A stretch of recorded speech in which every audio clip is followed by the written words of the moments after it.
Welcome to another exciting time on my blooming TV. Thank you so much for joining me. Thank you for your support. Thank you for your likes, your comments, and for those of you sending in your recipes, the pictures. Keep it coming. I'm so proud of you guys.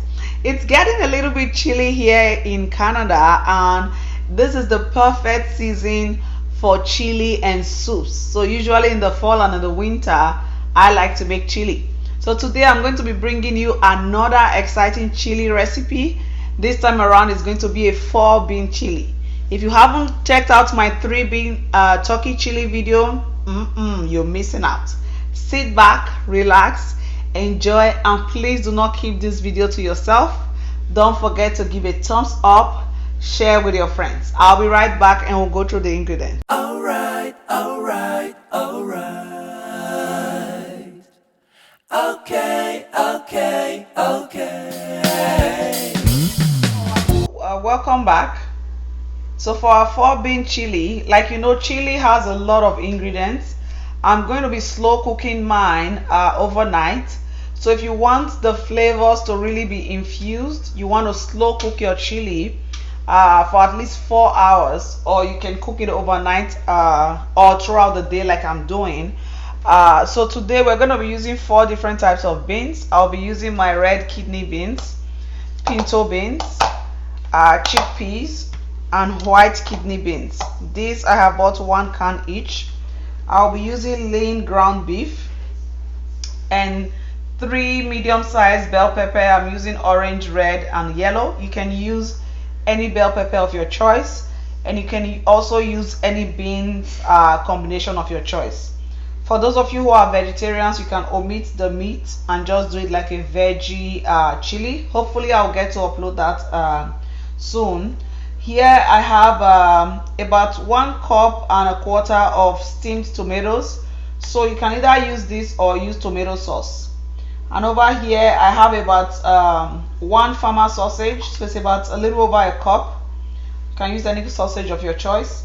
I have 1 can of crushed tomatoes. This one I didn't drain the liquid because I don't have a fresh homemade chicken stock. I'm going to be using chicken stock powder, so I want some liquid in my chili. Over here I have 2 medium red onions. You can use sweet onions or any other onions of your choice. Here I have 2 celery stalks that have been chopped, a 1/4 cup of chili powder, 2 tablespoons of olive oil, or you can use any other healthy oil of your choice, about 3/4 cup of tomato paste or 1 small tin of tomato paste. And then here I have half a tablespoon each of ginger powder, garlic powder, and onion powder. And then here I have half a tablespoon of cumin, 1 tablespoon of cocoa powder, 2 tablespoons of paprika. If you can find smoked paprika, even better. Here I have 3 tablespoons of chicken stock powder. So because I have no fresh stock at hand, I'm going to be using chicken stock powder. Here I have 2 tablespoons of brown sugar, 1 tablespoon of Worcestershire sauce, salt to taste, 1 teaspoon each of cayenne, oregano, and black pepper. And for your chili, you can have it with cornbread, with regular bread, or with any side of your choice. I'm going to be showing you tomorrow morning a very quick, easy bread rolls that you can have with this. So I don't have that ingredient here yet because I'm going to be filming that in the morning. So without further ado, let's go straight. Today we are going to be using the instant pot. So just make sure your instant pot has a saute setting, or you can even use like your crock pot or your rice cooker if it has a slow cooker option. Now if it doesn't have a saute option, you can choose to saute your onions and beef on the stove top and then transfer into your slow cooker with all of your other ingredients. Thank you very much.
morning and I'm really excited.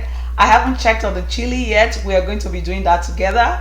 But before we do that, I'm going to show you a very quick bake easy bread roll recipe. This is ready in no time, like in 30 minutes, guys. And before I go into the measurements, I just want to quickly emphasize that when you're measuring, make sure you have the right tools. That takes away guessing and it gives you it gets the job done. So when we say 1 tablespoon, half tablespoon, 1 teaspoon, half a teaspoon, and a quarter teaspoon, we are talking about teaspoons. So you want to get them, and you can find this everywhere where they sell baking stuff or even in the grocery store. And then when we talk about the cup measurement, you want to make sure you have the right ones. So you have like the 1 cup, the half a cup, the 1/3, the 1/4, and the 1/8. And then when you're measuring your flour, you want to go with level measurements. Do not heap your flour, else you're going to have wrong. It's going to come out wrong. Okay, so just make sure you heap it. Now for flour, I usually like to use the glass jar measurements. That way, if I'm doing 3.5, 3 or 4, I just go with the jar and then I make sure it's at eye level to read it. That way it's really easy and it takes away error. And then you also have like the smaller glass measurements. I just wanted to quickly add that so that you have like an effortless baking experience. This will be a good time to like, share, subscribe if you haven't. I'll be right back and I'll show you the very few ingredients that will be needed. Thank you. So for our bread rolls, we're going to be using 2 tablespoons of active dry yeast, a 1/4 teaspoon of pure vanilla extract, half a teaspoon of salt, a 1/4 cup of sugar, 1/3 cup of canola oil. Here I have butter. We're going to use some of it to paint the bread, and the other we're going to use to grease our baking dish. Here I have 3.5 cups of all-purpose flour. You can also use bread flour if you want. And here I have 1 egg and 1 cup and 1/8 of warm water. If you don't have 1/8 measurement, you can use 2 tablespoons. And here I have a pastry brush, a pizza cutter for dividing the dough, and a glass baking dish. This I'm going to grease with butter before we start.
waiting for.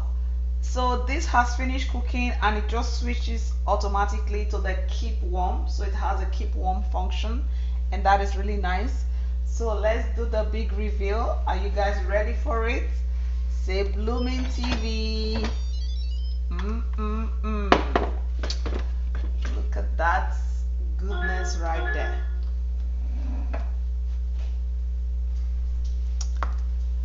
So just kind of stir it. Give it a good stir. It smells amazing. So we have slow cooked this for 12 whole hours. So I just thought we'd check on it while we are waiting for the bread. And so now I'm just going to taste for the salt. Okay. That is amazing. Amazing. Okay. So before you start salivating, I'm going to go back and we're going to put the bread in the oven. Just preheat for 400 degrees.